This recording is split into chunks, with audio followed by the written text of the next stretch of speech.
It's the amazing Rico Brogna podcast with your host, Evan Roberts. Well, welcome to another edition of Yes, Rico Brogna. I am your host, Evan Roberts. The Mets complete a 4-game series with the Atlanta Braves that somehow they split. And one thing you can't say about the Mets, you could say a lot of things about this team, but the last 2 games of the Atlanta series, Sunday afternoon after an hour and a half rain delay, and then Monday night, late into your Monday night, you can't say the Mets haven't been boring. You can't say that. They almost blow a huge lead on Sunday and miraculously survive. And then on Monday, in the finale of this 4-game series, a game that just concluded as we started the Rico, the New York Mets trail. They dramatically come back. Then they blow the lead. Then they take the lead again and somehow, some way survive in the bottom of the 10th inning and beat the Atlanta Braves by a final score of 7-6. That on the heels of holding on and winning 10-9 on Sunday. Big picture is they won 2 in a row, which is stunning. Somehow, despite the Atlanta Braves completely outplaying the Mets defensively, especially in the game on Monday, somehow they won. And I can't say I'm mad about it. I'm happy. Am I expecting this to be the beginning of something amazing? No. I sarcastically, and I want to make that clear, I sarcastically tweeted out, the run begins now after Juan Soto's dramatic 3-run home run in the 9th inning. I don't believe there's any run other than all of us getting the runs, but it is okay to smile. It is okay to say, hey, that was entertaining. I can't believe the Mets won. And they did. And somehow, put this in your head and somehow compute this. The Mets have now played 7 games against the first place Atlanta Braves, a franchise that has haunted us basically our entire existence. And in those 7 games, the Mets have won 4 and lost 3. So despite losing records against basically everybody else, they do have a winning record against the Braves and a winning record against the Yankees, for whatever that's worth. There's a lot to digest. We'll obviously hand out our awards, the Rico, I'm the Man Right Now star of the series, and our net negative.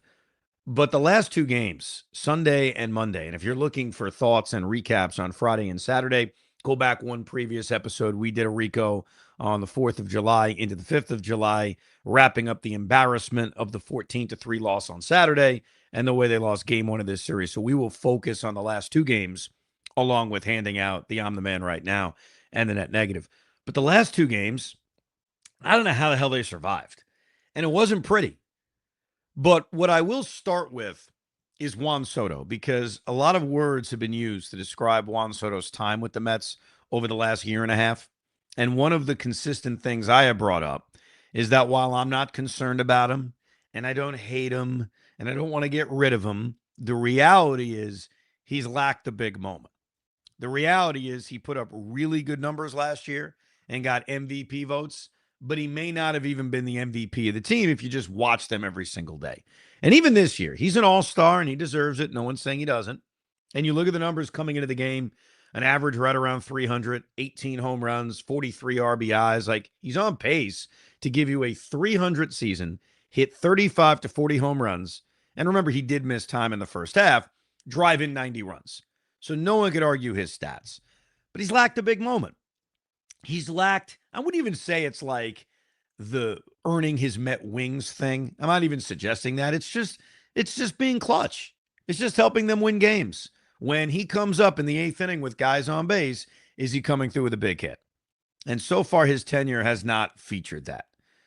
Despite this season being an unmitigated disaster, and at the time, the Mets being 16 games under 500, we have to at least give Juan Soto credit that when you are down to your final out in the 9th inning, and you are facing one of the best closers in the sport, and that's what Raisel Iglesias has been this season, and you come through with a down by 1, 9th inning, final out, 3-run home run, that is clutch. Now, I don't know if that home run is something that we're going to put on the highlight video of Juan Soto's Hall of Fame career. It will very easily be forgotten because of the way the season is going. But at least in the moment, you could say, I can say, we can all say, that's what we're talking about. That's what we need from Juan Soto. The walks are great. The solo home runs in the fifth inning are fantastic. I'm not throwing them back, but you need that kind of moment. And I thought Gary Cohen was pretty eloquent about it. Yeah, the season sucks. Yeah, the team's buried in the NL East, as he described it. But in this moment, when Juan Soto hits a 3-run home run with your team trailing 3-2 in the ninth inning, all the frustrations that led up to that ninth inning moment, it's okay to be happy. It's okay to smile. What I can't get over is that Juan Soto hits that 3-run home run. I jump out of my chair. I'm excited. I'll admit it. I'm forgetting, like Gary Cohen said, where the Mets are in the standings. I actually can't believe, and this is why I'm an idiot.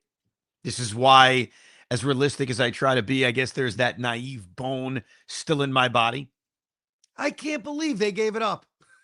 Like, honestly, Soto hits that home run, and I'm pumped. And I got my son next to me. We're watching the soccer. He's on his tablet. We're kind of hanging out. And I say, look at that. Juan Soto hit a home run. I honestly can't believe that 9 minutes later, Devin Williams gave it back. And I shouldn't be surprised, because what would the 2026 Mets be without giving a lead like that back? But genuinely, I was surprised, because I think for the most part, Devin Williams, his season has not been as bad as maybe his ERA would have described. He came into this game with a 4.34 ERA. And as shaky as he was in game 3 of this series, which we will get to, we're going in backwards order today on the Rico. I think for the most part, when the Mets have needed Devin Williams since the Chicago game, because obviously the Chicago game was a disaster earlier this season in the midst of the long losing streak, Devin Williams has answered the call.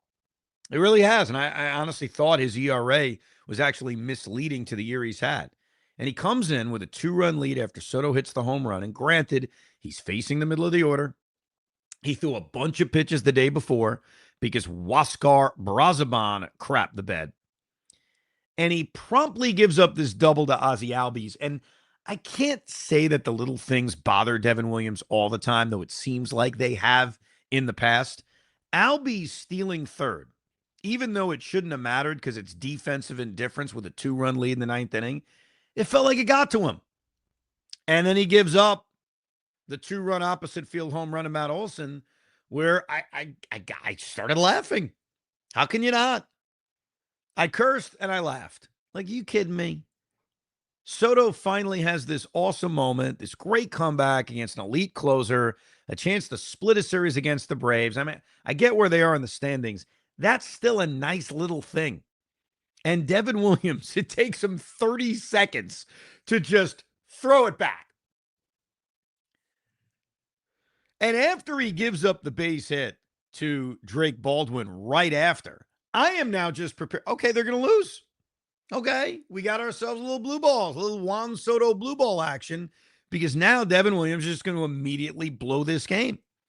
And the other thing that I was thinking after he gave up the base hit to Drake Baldwin was that, as unorthodox as it would be to take your closer out that promptly, I'm thinking, hey, Andy Green, are you paying attention? He doesn't have it. He can't control his changeup at all. That became painfully obvious after he walked Joey Bart with a runner on second. And even though there was a base open, this is the guy you need to get. Could not control his changeup at all, had no command, had thrown a ton of pitches already in this game, adding to it a ton of pitches in the previous game. I was ready to pull him probably even before the Bart at-bat, but I get letting him face Joey Bart. When he walks Joey Bart, I don't know how the hell he was facing Austin Riley. I don't get it. You give me lefty, righty, righty, lefty all day. Devin Williams didn't have it. He was cooked. He was done. Now, to the credit of Devin Williams, and I guess the credit to our temporary manager, Andy Green, and trust me, he's temporary, Devin did get that little cue shot that Terrence made a good play on, the cat-like reflexes to pick it up and throw him out at first base.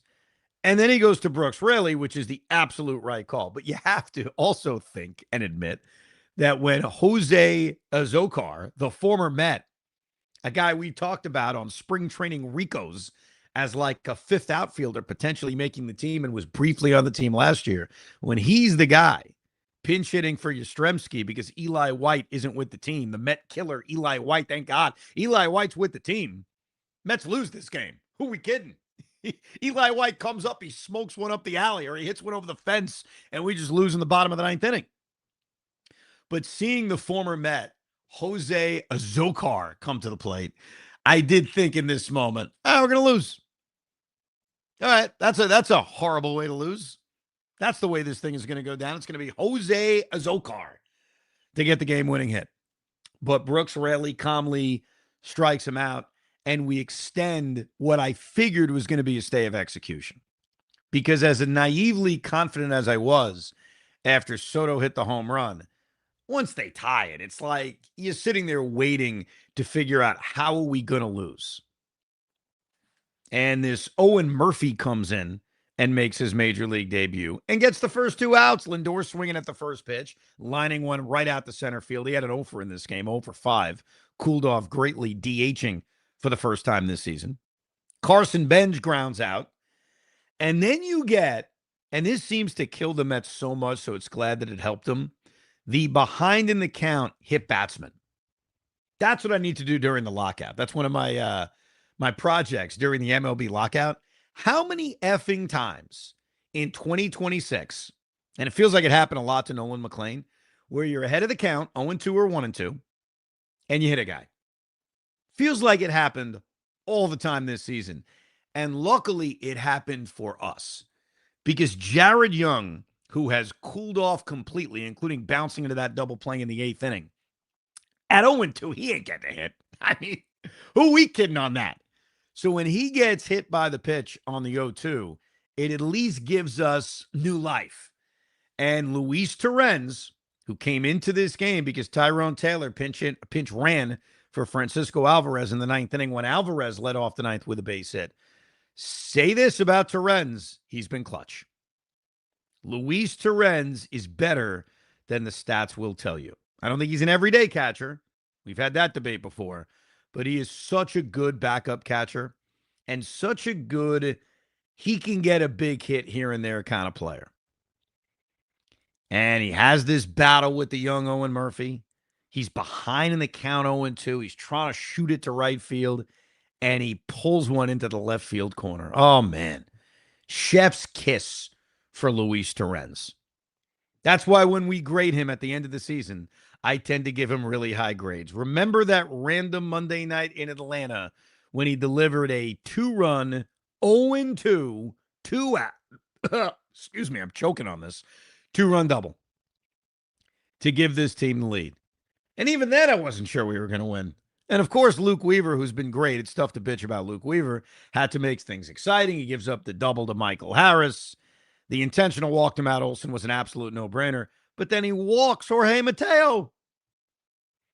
And he got bailed out by the 2 ABS challenges on 2 changeups that were down. And good job, I guess, by Torrens challenging both of them, turning 2-0 into 2-1 and then 2-2 before he finally lost him. This was not Luke Weaver's sharpest, but to his credit, he gets Dubon to roll one over, and somehow the Mets win this game. It was crazy. Those last 2 innings that I just described was absolutely crazy. Now, the negative from the finale of this series against Atlanta was Freddy Peralta. Here's where I'm at with Freddy Peralta. I'm done with him. And by done with him, I don't mean he should be out of the rotation, anything crazy like that. I mean, the New York Mets have to just get the most they can get to recoup for this player. Because number one, I do not have a great interest in re-signing him. And maybe that's unfair. Maybe I should look at his entire track record more so than what I've seen this season. But this is the kind of game I'm talking about. Like, I know he wasn't helped out by the defense. Jared Young committed a bad error that should have ended the 2nd inning. And Jim Jarvis hit that little bloop that seemed like it hung for a while. But he still gave up a base hit to Michael Harris. He still gave up a home run to Matt Olson. He still threw a million freaking pitches, including giving up a leadoff double to Albies in the 5th inning, to where when Green took him out with 2 outs in the 5th inning, how the hell could you blame Andy Green? How could you blame him? Freddy Peralta's the guy hitting guys. He's the guy giving up doubles. He's the guy walking the leadoff hitter in the 4th inning, and he's the one throwing 103 pitches with 2 outs in the 5th inning. when I say I'm done with him, what I mean is I can't invest long term in him, especially with this team president who's allergic to giving long term contracts to pitchers. This is not the guy I'm breaking the mold for. This is not the guy I'm saying, you know what, screw it. I'll give Freddy Peralta 5 years over my dead body. This has been an audition for him, and he's failed it. He's failed it. Going 4 2/3 innings should be the bare minimum. It should happen once a year, and it feels like it's routine with him.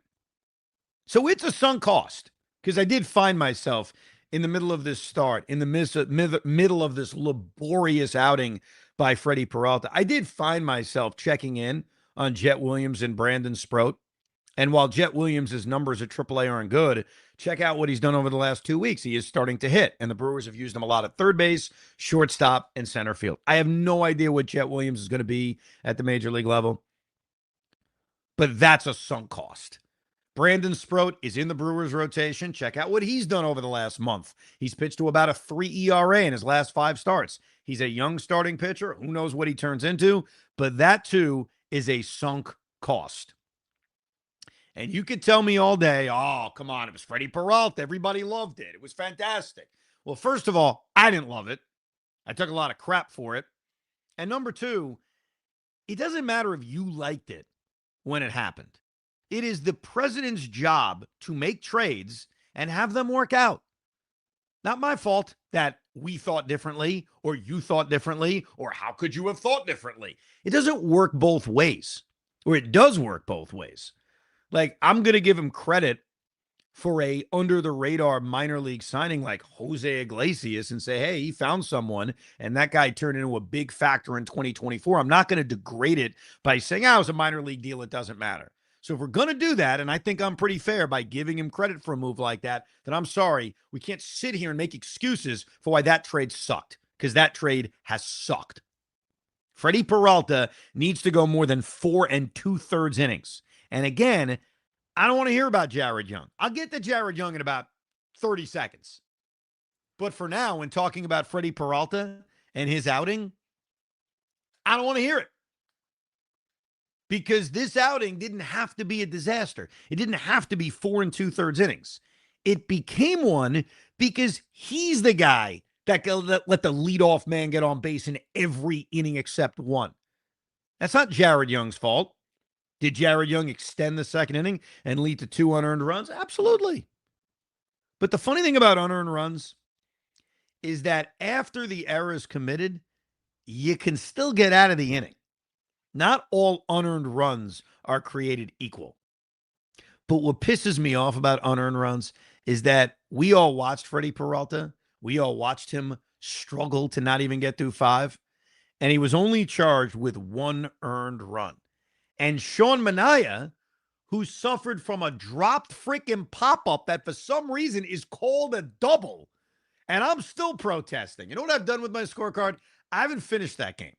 Like, I finished the game, but I haven't finished filling out how many hits and runs were scored because I'm waiting for some kind of freaking protest, for some kind of justice to be served, that there's no way that should have been a double. A double? The guy dropped the pop-up.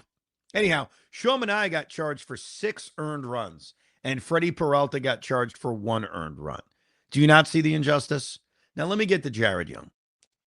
Keith Hernandez likes to say, well, there's a lot of guys out of position, so I don't blame the players. And there is a part of that I agree with. Like, Jared Young hasn't played first base his entire career. Mark Vientos hasn't played first base his entire career. And those are the guys who are playing first base. Jorge Polanco was supposed to play first base. He, too, was not a first baseman. He isn't a first baseman.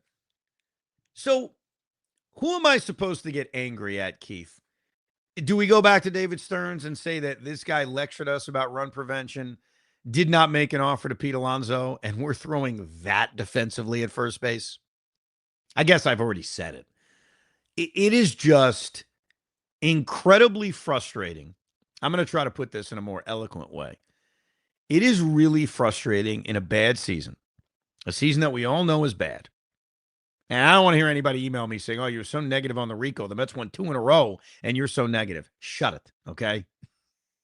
Stop it. I give you some positivity. I ain't going to give you all of it.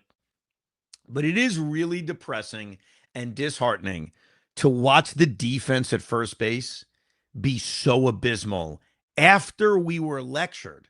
And this isn't even about Stearns as much as it is some other Met fans who like to lecture how bad Alonso was defensively. Meanwhile, Pete Alonso defensively is 47 times better than the turds we've watched defensively this season.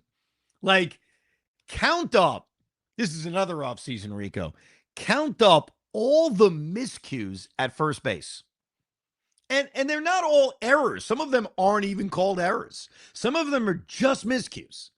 But think about all the bad defense we've seen at first base. I have images popping into my head. Remember Brett Beatty booting a few balls at first base? Obviously, Mark Vientos the other day, Jared Young in game 4 this year. Like, it is just, it's horrific. I could argue, and this is a tough one to argue because I honestly, do I remember the first base defense of 2010 that vividly? Probably not. But this feels like one of the worst years defensively I've ever seen out of first base from the New York Mets. Now, maybe it's because we've been spoiled. The namesake of this podcast, Rico Brogna, was utterly brilliant at first base. I know for a lot of other fans, you want me to bring up Keith Hernandez and John Olerud. And it's all true. Those 3 guys, we'll just stop right there. Rico, Olerud, Keith Hernandez. Tremendous. Now, I'm not trying to tell you Lucas Duda was the Gold Glover over there by any stretch of the imagination. But the fact that we've had to watch such awful defense on a daily basis at first base, it makes me want to punch every single person that lectured me about Alonso. And I'm not a violent person. And I'm obviously joking. I don't want to punch anybody because you guys can easily punch me back and I'd fall down to the ground. But the defense at first base sucks. That is the moral of the story that I am trying to lay out. A good job by Cionel Perez, who came in to clean up the Freddy Peralta mess. He's mostly been good. I know he had that bad performance a few days ago, but he comes in and does a good job. AJ Minter puts a couple of guys on base, but keeps the game right where it is in the 7th inning. And even Gilo Zuniga, who will be the answer to a trivia question at the end of the year, even he comes in and pitches a clean inning. So major credit to the Met bullpen in game 4 of this series because they're down 3-1, courtesy of the bad defense and Freddy Peralta. And they kept it right there. And with this offense, you needed every inch of it. Now, speaking of the offense, Benge hits the home run. Benge also has that double in the 6th inning, in which for some reason Tim Leeper is sending Bo Bichette from third base. I don't know what Leeper's doing. I thought it was a terrible send. Granted, the Met offense is bad, and it wouldn't have surprised any of us that 2nd and 3rd one out with Jared Young and Francisco Alvarez coming up if they didn't score. But I also think you need to be smart. And I don't think that was a very smart send. It was one of those sends. Here's how I know it wasn't smart. Because even though the throw was perfect by Jim Jarvis and that contributed to the out, I'm not at the game. I'm not in Atlanta. I don't have the all 22 that I may have at Citi Field. I'm sitting in front of my TV. And when I see that ball split the alleyway in left center field, I'm actually screaming, hold him, hold him, hold him. And I ain't playing Texas Hold'em. But that 6th inning in so many ways was indicative of this game until the 9th inning because Bo Bichette gets the leadoff hit, and he had a great series. A lot of base hits in this series. Lindor gets robbed on the great play by Dubon. Then you get the great play from Dubon to Jarvis to Baldwin to cut down Bichette at the plate. Then you throw in 2 innings later the great defense at first base by Matt Olson to turn the 3-6-1 double play. The Braves were making every play. The Braves defense was excellent, and the Mets weren't making every play. And it's almost as if the pitching after Peralta did such a good job of just overcoming it. But it feels, and this is, I guess, being a negative excuse-making fan, even though there were no excuses for this team, it does feel like the defense played against the Mets is superior. Now, maybe it's because the Met defense isn't that good, Or maybe it's just that when you don't get that many opportunities to score, the opportunities that you do get jump out at you more. But it does feel like collectively the defense against the Mets has been tremendous. It's been excellent. Either way, great job by the bullpen. They kept it close. And then you get that magical Juan Soto moment. Let me read some of your emails because I assume there's going to be a lot of happy people writing about the Juan Soto moment and subsequently the Met victory. So let's go to that. Jeez, I got so many emails. I got to go back. Hold on. Peter writes, Juan Soto's 3-run home run in the ninth is his Mets moment. I wish it weren't such a lost season, but he actually came through. John writes, Soto's moment, finally, too late, but who knows, right? Who knows about what? Like, are the Mets going to now turn it around? AW writes, if the Mets weren't 16 games under 500, this would have been Soto's real moment. Jason says the same thing. Evan, first time, long time, huge fan of the Rico and Evan and Tiki. I'll keep it short. I think Soto's homer today was finally his Mets moment. It sucks it's in the midst of a terrible season, but I have some hope that maybe this is the moment that can maybe turn the season around. One can hope. Take care. You know you don't believe it when you have to write maybe 3 different times in an email. Joseph writes, are you allowed to have a moment when you're 17 games under 500?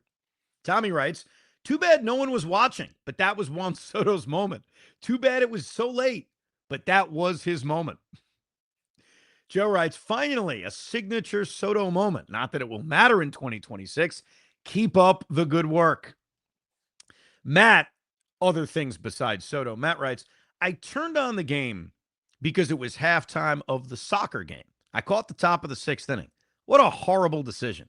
I'm curious, how many times have there been 4 hits in an inning and only 1 run scored? The math doesn't seem to math.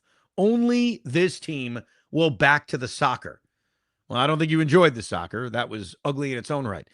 It happens where you have an inning where you have 4 hits and don't score. And it's usually what happened, which is base running miscues or base running mistakes. Edward writes, I don't understand why Gary and Keith were so adamant that Bichette would have scored easily if not for the good relay throw. Bichette should never have been sent. First off, he didn't get a good read on the batted ball and actually held up between first and second for a couple of seconds, meaning he'd already deaccelerated and then had to reaccelerate. Second, Bichette had only just rounded third by the time the shortstop had the ball. I was yelling at the screen, don't send him. And of course, he was sent because it's the Mets. Should have had second and third and only 1 out. It's ridiculous. Am I wrong? No, I agreed with you. I thought the exact same thing. Let's hear from a Yankee fan because I thought this was a fascinating email Austin in Washington wrote. Evan, with the Yankees on their recent slide, I've gotten a small taste of what it's like being a Mets fan. How do you do it? How do you deal with the frustration and humiliation that comes with losing day after day? Do you allow yourself to get frustrated or nervous before a game, knowing it may impact the rest of our day? Love the show. What a jackass. Here's what I'll tell you. And I don't know if I speak for every Met fan. I can only speak for myself. I have found the last week probably to be like I'm watching the game as if I'm a robot. I don't have that many emotions. I had a little bit of emotions in the 4th game of this Atlanta series, like the Soto home run naturally brings it out of you. But even the collapse of Sunday, which I'm about to get to, or the almost collapse of Sunday, I found myself watching it in like this comatose state. So let's start there in the bottom of the 9th inning, and we'll work our way back from game 3 of this series against the Atlanta Braves because it was incredible. But before we do that, let me remind you, especially if you're heading to Citi Field this week for the Kansas City or Boston series, you can celebrate your highlights with Mio Sparkling Sake, a true crowd pleaser, light, bubbly, and easy to enjoy. Whether you're at Citi Field or your favorite spot, ask for Mio Sparkling Sake by name, a tradition served chilled, imported from Japan, the official sake of Rico Brogna. Enjoy responsibly.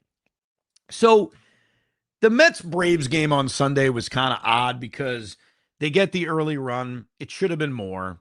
Again, the Braves play really good defense to hold the Mets at 1. The Braves take a 3-run lead, helped out by a miscue from Nolan McLean, and then Nolan doing his special of getting ahead of a guy and then hitting them, which pretty much set up the first inning. And then the Mets explode in the 2nd inning. Get the A.J. Ewing home run. You get a Lindor hit. You get a Soto big hit. And from there, McLean settles in, and you get yourself what felt like a run-of-the-mill 5-3 victory. Like, okay, it happens. Even the worst of teams will win here and there. And that's the way it felt. And when the Mets broke the game open in the ninth inning, it was like, okay, that's cool. Tyrone Taylor hits a home run. Bo Bichette drives in a couple of runs. And it feels as if, all right, instead of it being your neat and organized 5-3 win, it'll actually be comfortable. It'll actually be easy. And in the ninth inning, when Andy Green brought in Huascar Brazoban, I actually had the thought, wow, why waste Brazoban with a 7-run lead? Literally going through my mind. You know, the game before he used Austin Warren and Joey Gerber and Luis Torrens. The game before that, he used Minter and Senga and Gerber. The game before that, he used Gerber, Perez, and Minter. So he had a pretty fresh back end of the bullpen. And so I didn't think it was crazy to use Brazoban. That was literally my first thought. Like, I got a 7-run lead. I could probably get away with another one of my low leverage guys coming in. I was even thinking about Zuniga, who just got called up as being the guy to come in. And we've seen Huascar Brazoban pitch all year, and he's had a great year. Honestly, I think I said it on the last Rico or 2 Ricos ago that he has probably earned an A grade. Or I think I said that about Austin Warren, actually. So I've been jinxing relievers all over the place. But Brazoban's had a great year. He has been one of the rare additions, this, of course, from 2 years ago, where you can look at David Stearns and say, hey, you nailed that one. That was a good move. Whenever people call up the Fan or email the Rico and say David Stearns has not made one good move, I always like to remind them, well, he's made a couple of good moves, and one of them is Huascar Brazoban. And Huascar Brazoban was awful. And what was so concerning about that ninth inning, and it took me a while to digest it until after the fact, was I've said before the coaching is bad. And that hasn't changed with firing Carlos Mendoza. It's the coaching staff and simple things like pitch selection, like where guys are playing. The fact that you have Jared Young holding on, or I guess, yeah, it was Jared Young at the time. Jared Young is holding on a base runner when you're up by as many runs as they were up, and that run doesn't matter, was mind-boggling. And then a batter later, Huascar Brazoban has his head up his ass, like that one time where he thought he was coming back out to pitch the ninth inning, but it was Devin Williams against Minnesota. He's throwing over to first base when Jared Young is not holding on at first. And Keith Hernandez made a great point during the Monday game. He said, I never made the decision to hold or not to hold. I would look into the dugout. I would signal to Davey Johnson, and Davey would tell me what to do. What are these coaches doing then? What are they doing? Because that cannot happen. And I'm convinced to a degree that didn't help Huascar Brazoban. Because then he's walking Eli White with a big lead. And then he's giving up a grand slam to Drake Baldwin. And it's like, holy crap, what is going on? So Huascar Brazoban phase 2, 4, 5, 6 batters. 5 of them got on base. You had that one blooper that should have been caught. Again, Francisco Lindor's look shaky going back on pop-ups. And so you got to go to Devin Williams to get these 2 outs. And even he runs into trouble. He gives up the double to Matt Olson. He gives up the infield hit to Michael Harris, which I thought was going to end the game. Then he gives up the double to Mauricio Dubon. And by the time Dom Smith came up with the game on the line, I was making peace with, well, they're going to lose this game. And I'm just going to be numb. It's just going to be like this comatose state of, all right, what else can this season supply? And then stunningly, Devin Williams struck out Dom Smith. And they won the damn game. And speaking of winning the damn game, if you didn't catch this, Keith Rad's final call was like paying homage to the great Bob Murphy. So I want you to hear it. We'll start with Keith Rad. This is his final call. And remember the circumstance. It is 10-3 in the bottom of the ninth inning. The Braves come all the way back. They make it 10-9. They've got the tying run on third, the winning run on second. They are a base hit away from erasing a 7-run deficit in the bottom of the ninth inning. And here is the final call from Odyssey Mets Radio's Keith Rad.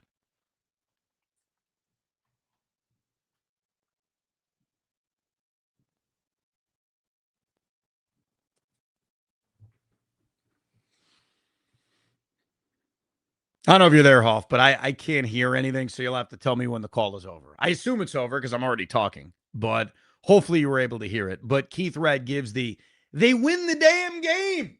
Actually, there's a chance Hoff fell asleep, so there's a chance you didn't hear that call. So I'll just say Keith Red said, and they win the damn game. And so I had always heard the story. Actually, I'll pull it up because I have no idea if we'll be able to hear it because I haven't seen Pete, so there's a chance Hoff fell asleep. And that's okay. Hoff is a very tired guy.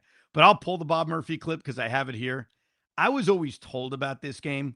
So the Mets are playing the Phillies in 1990, and they had a 9-0 lead. And then they blew, I guess it was 10-3 in the ninth inning, just like this game. And the Phillies had a chance to win it. And John Franco was able to get the last out on a line drive. Take a listen. Here we go. Here's the pitch on the way. Line drive caught. The game is over. The Mets win it. A line drive to Mario Diaz. And the Mets win the ball game. They win the damn thing by a score of 6-9. Whenever you hear Bob Murphy say damn, it's kind of like a big deal. Like, I think if I say damn, it's whatever. But when Bob Murphy says, they win the damn thing. But I remember hearing about that call as a kid. 1990 is like sort of my cutoff on understanding baseball. The first game I ever scored was in 1992. I think I have some memories of 1990. Like, I have some memories of going to games, but I do not remember that game at all. I remember my dad telling me about the call, and they win the damn thing. And I think anytime the Mets would win a crazy game like that, I'd quote Bob Murphy. So anyhow, Keith Rad did the same thing. He said, and the Mets win the damn thing 10-9. So good job by Keith Rad. And they did win the damn thing by the same final score. Other thoughts from that game, it was good to see A.J. Ewing hitting one over the fence. Bo Bichette had a very good offensive series in this series. Even Juan Soto, obviously, had a good series offensively. And it was nice to see McClain bounce back, or at least settle down, because the first inning was kind of an unmitigated disaster. And I mentioned earlier how McClain has these things where he's ahead of guys 0-2 and then hits a batter. He's ahead of Drake Baldwin 0-2 to start the game, and he hits him. And it felt like it just completely unraveled him. He gives up a double to Albies, got a line out against Olsen, 2-run hit to Michael Harris, RBI single to Dubon, and then got a huge double play against Dom Smith to at least get out of the first inning without the bleeding getting too much worse. And after that, he was tremendous. Gets in a little bit of trouble in the second, gets out of it by getting Albies to ground out. 1-2-3 third, 1-2-3 fourth. Gets over an error by Mark Vientos in the fifth inning. What else is new? And then pitches a 1-2-3 sixth inning. And with a pitch count of 92 and being in full control, I like that Andy Green pushed him to start the seventh inning to face Austin Riley. And it was bad luck because Riley hit a little dunker that fell into right field for a bloop single. And at that point, pitch counts at 96. You got Yastrzemski coming up. So you're basically making your pick. Do you want McClain facing Yastrzemski for a third time? Or do you want to go Brooks Raley, where you're going to get Eli White off the bench? I was good with pushing McClain for one more batter. I wouldn't have been against it because that base hit was not hit hard. And it was only the second base hit he had given up since the rocky first inning. So I was up for Andy Green pushing him one more batter, but he makes the call to go to Raley, who comes in and does a great job. Luke Weaver continued to do a great job. And then obviously the ninth inning, which we broke down, was a complete unmitigated disaster, and somehow they survived it. But very encouraging performance by Nolan McClain. If there is anything we need to get out of the remainder of this season, it is Nolan McClain pitching well. It's Nolan McClain building. It's Nolan McClain finishing this season as a guy that we could have a lot of confidence in going into 2027, because the state of this rotation moving forward, it's flimsy at best. I mean, you've got McClain, who I just mentioned how important he is.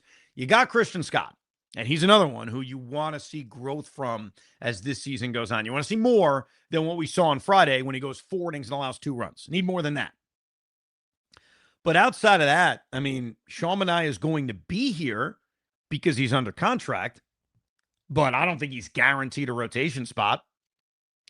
Kodai Senga, I cannot imagine being here, and he's certainly not in the rotation right now. We talked about Freddy Peralta not being here. There's questions about Clay Holmes because of his contract status. And is Jonah Tong going to get here? He's had a rough year at AAA. So you want to go into this offseason with as many, I like to call it, permanent ink starters as you can have. Right now, there's only one, and it's Nolan McLean, and he had his bumps about a month ago, but it seems like he has settled down from that. Let me read some of your emails in relation to Game 3 of this series. Rob writes, hi, Evan. Can you explain to me how the Mets can make a win feel like a loss? How did two of your top-tiered relievers give up 6 runs in the 9th inning to make what became a blowout feel like a loss? This team is just good enough to keep you engaged. They make you feel like they're turning it around. Then they remind you that the pitching sucks. How do I explain to my 7-year-old son? Or how do I explain to my 7-year-old? I don't know why I say son, because then he writes, she said her first curse words in a sentence at the right time and right situation where I couldn't be mad. And if you're wondering what it was, why do the Mets effing suck? I'm just imagining now your 7-year-old daughter in the middle of that saying, why do they effing suck? But I disagree with one thing you said, that they're just good enough to make you believe. When's the last time anyone truly believed? Like, I'll go through the gymnastics a little bit about, all right, they got some bad opponents they're about to face, Kansas City and Boston. What if they go 6-0? They're 9 under, We'll play that game, but no one actually believes it. No one actually thinks they're going to turn their season around. Matt in Connecticut writes, Evan, very simple question. What percentage of you was confident Dom Smith was going to get the game-winning hit? I was at 97%. I was at that point, I was such in a comatose state that I was expecting it, but I don't know if I could give you a fair percentage number. I don't think there was a number that actually jumped out at me necessarily, but yeah, there certainly was a belief that Tom Smith was going to come through and turn that game into the Kurt Suzuki game. The Kurt Suzuki game, of course, was the other game that they blew by giving up 7 runs in the 9th inning to the Nationals back in 2019. Sometimes seasons are remembered by like brief things, even though there's 162 games and you invest so much time watching it. 2019 is a year in which they just piled up brutal loss after brutal loss after brutal loss. Like, there were so many of them that just jumped to mind from 2019. It was helped out by the fact that Edwin Diaz was terrible in his first year as a Met, but they finished above 500 that year. This team right now, even after this win, even after back-to-back wins to close out the Atlanta series, are 38-53. This is one of the worst records they have ever had through 91 games in the last 30 years. I was going through it. I was looking, when have they gotten off to a start like this? 91 games through the season, being 15 games under 500. And other than the 93 Mets, who lost 103 games, it's few and far between. So they are not making me or really anyone else believe. Now, I will do the gymnastics real quick. They are 15 games under 500 because of the back-to-back wins that they just got against Atlanta. They are about to play Kansas City and Boston. If they go and win 6 straight games, that would get them to 9 games under 500. Would I believe? Now, I'm asking the rhetorical question to myself, and the answer is no, I still wouldn't. But at least there'd be like that tiny glimmer of, oh, wow, they're showing a pulse. So that would mean an 8-game winning streak going into the All-Star break. Is anybody confident in that? I would say the answer is no. But they do play Kansas City and Boston coming up with 6 games at home, and they are coming off of back-to-back victories against the Atlanta Braves. So take it for what it's worth. Now let's do the heavy lifting. Let us figure out. I'm sorry, I just got spoiled of Monday Night Raw, and I'm pissed off. I just saw a spoiler, and I'm like, come on, man. I wanted to sit down and watch it. All right, let's pick out Rico. I'm the man right now. And our net negative. I'm now fully convinced that Hoffman is asleep, so good news for everybody. You will not hear Pete's dumbass opinions on the net negative. I'm just kidding. I love you, Pete. He's probably just putting his kid to bed. Let me start with the I'm the man right now because I have to give it to Juan Soto. Like, throughout this 4-game series, I was pretty convinced that it was Bo Bichette. He had 2 hits in the opener and drove in a run. He had a hit in game 2. He had 3 hits in game 3, including 3 RBIs. And he actually tacked on 2 more hits in this game. So Bo Bichette ended up going 8 for 18 in this series with 4 RBIs. And Bo has been a different player over the last month offensively. One could argue it's too little too late, and I totally understand the sentiment. But Bo Bichette is trending in a way in which his final numbers for this season may actually end up being pretty good. Like, would it stun anybody, especially when you look at his numbers right now? He's sitting at 260 with 10 home runs and 50 RBIs. Would it stun anybody if he gets it to 270, so 10 more points on the batting average, hits 20 home runs, and drives in 97 runs, and let's say gets the OPS to about a 740, 750 clip? Would that really surprise anybody? So at this point, I think Bo Bichette is certainly trending in the right direction offensively, which leads me to this very quickly. I know we have a lot of time for the trade deadline, and this Rico could probably go another hour and a half if we got into some of the latest reportings from Will Salmon and what the Mets are thinking at the deadline, but very brief because I want to put it in everybody's head. The Mets may need Bo Bichette, ... for 2027. Now, I don't know what he's going to do. My gut is he will opt out, and that leads to the Mets having to make a decision on how aggressive they'd want to be in keeping him. But if you look at the rest of free agency and you combine that with the current state of the Met farm system, who's playing third base next year? We know it shouldn't be Brett Beatty. So the Mets may need to bring Bo Bichette back more than maybe we wanted to admit. And if Bo is going to put together a good year overall, are we at least able, because I think I am, to say, look, he got off to a typical bad start in New York. It was very frustrating. It's happened to a lot of guys. That doesn't mean he can't play here. Like, I'm not going to just ignore what he's done in June and what he's now doing in July because he was so bad when the season was spiraling out of control. I can't do that. I don't think it's rational to do that. And I think it cuts your nose off to spite your face because, again, if you're quick to say trade Bo Bichette or get rid of Bo Bichette, all I'll ask is, how are you replacing his offense next year if this team has any intention of winning? We'll talk more about that as the days and weeks go on. But despite 8 for 18, the reason it's Juan Soto is not only did he end up going 6 for 14 with 2 home runs and 7 RBIs and 5 walks, which means he was on base 11 times in the 4 games, but the 3-run home run. Like, the Mets are about to lose 3 out of 4 to the Atlanta Braves. And I know a lot happened after Soto hit the home run. A lot happened. Devin blows it. Brooks Raley gets out of it. Luis Torrens comes through with this incredibly clutch hit. Luke Weaver survives the 10th inning. I get all of it, but the 4th game of this series doesn't happen without Juan Soto. So there's a few other honorable mentions I could mention, like Luke Weaver. He gets an honorable mention. Bo Bichette, I talked about, went 8 for 18 in this series. Who else did well offensively? Francisco Alvarez went 4 for 11, drove in a run. Brett Beatty had 5 hits in this series. Carson Benge had 4 hits in this series with a home run. But I think it is a clear Juan Soto, I'm the man right now spot, which for Juan would be his 4th and the first one he's won since the St. Louis series. It would be Juan Soto's 4th I'm the man right now, tying him for 2nd with Bo Bichette. So I'll make that universal. He is the man right now. Congratulations, Juan Soto, and thank you for delivering what some may consider as your Met moment. Let's get to the net negative. So because the Mets ended up giving up, let me do the math on this. 6 plus 9 is 15, plus 14 is 29, plus 5 is 30. They gave up 34 runs in 4 games. That is not good. It's not great. Gave up a lot of runs in 4 games.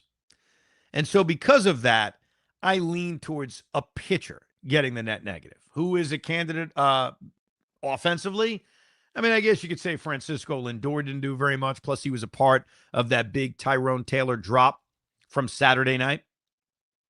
But I think your net negative candidates include Sean Manaea, gave up 6 runs in 5 innings, even though I think he was screwed by the bad defense of Tyrone Taylor. I think Devin Williams is a candidate. I mean, the guy blew game 4 of this series and gave us a coronary in game 3 of this series. In fact, let me get creative on the Devin Williams one, because even though he didn't fail in game 3, his struggles forced him to throw more pitches. And you wonder if that affected the way he pitched on the back-to-back in blowing game 4 of this series. But you know who I really think is the net negative? And this is a creative one, if I'm going to go through with it. And I'm thinking out loud because I'm not sure I want to go through with it. But how about Huascar Braziban as the net negative? Hear me out on this.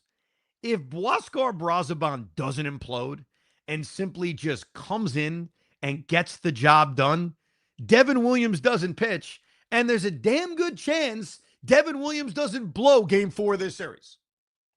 So between Braziban giving us like heart palpitations, if you still care, if you're not comatose the way I was in game 3 of this series, and then you combine it with the fact that it affected game 4, I think it's Braziban. Anyhow, you know how we'll decide this? My guy Howard writes the Rico and always throws in all the stats for those that deserve the Rico I'm the man right now in the net negative. And sometimes I don't do the work. I did the work this time, but he supplies it. And so I always appreciate Howard, but he gives his opinion. So let's see what Howard has to say. He writes, Evan and Hoff, my picks. The star, Juan Soto. Okay, we're all in agreement. The negative, Huascar Braziban. How about that? Agrees with me. Why Juan Soto? I had this as Bo Bichette until the top of the 9th. His best moment as a Met. Completely agree with him. We're thinking the same. Why Braziban? Peralta, Scott, and Manaea all had tough starts, but none were that bad. The defense was awful for Peralta and Manaea, and Scott wasn't horrible. Braziban gave up 5 runs in a third of an inning, a special 135 ERA, and a 15 whip. Those numbers are special. Devin Williams was very bad in game 4, but he did get a shaky save in game 3. Well said. I think the part of the shaky save you got to keep in mind is that if he was less shaky and he throws less pitches, maybe Devin Williams doesn't blow game 4 of this series. Let me read some of his honorable mentions. Luke Weaver, scoreless in game 3 and a hairy save in game 4. Brooks Raley for the win and big out in game 4, plus a scoreless inning in game 3. Nolan McLean, he got the only win He got the win in our only win of the series. Well, we had 2 wins in this series, but I get your point. And he pitched 6 good innings. Bo Bichette, 8 for 14. Made some nice plays at third base in game 3. Thank you for mentioning that. That's a good point. His defense was very good in this series as well. That is one we have to acknowledge that for as much out of positionness we're seeing from the Mets this season and how much it's really killed him at first base, I think Bo Bichette's played a good third base. Again, we just have to be honest. Not everything has to be this sucks and this blows. It's mostly that because the team does suck and blow all at the same time. But Bo Bichette's defense at third base has been solid. We have to acknowledge that. Thank you very much. Thank you very much to Howard for all that information. So we'll make it official. The Rico I'm the man right now, star of the series, Juan Soto, and the net negative, Huascar Braziban. Congratulations all the way around for Braziban. Let me see if he's won a net negative this season. I feel like he hasn't. He's had such a good year. How could he have ever won a net negative? There you go. That's his first of the season. So, congratulations. Now, what's next for this team? Like I mentioned, they are actually about to play 2 baseball teams that are on the same level field as the Mets in terms of sucking. In fact, the Kansas City Royals are 37 and 54. The Mets are 38 and 53. So the Mets are actually facing a team they're better than. And the Red Sox at 40 and 48 and playing better. They actually have a positive run differential. Plus they're on a winning streak. So they're not quite as bad as Kansas City or as bad as us. But the Mets getting 2 bad teams before the All-Star break, because after the All-Star break, the schedule is about to get nasty. Nasty indeed. Now, I'm going to game 1 of this Kansas City series, so there's a good chance we'll do a drive home Rico Brogna. And as this week goes on, we'll talk more and more about the trade deadline. I mentioned a few Ricos ago. Now that it is July, I do finally feel comfortable talking openly about the trade deadline.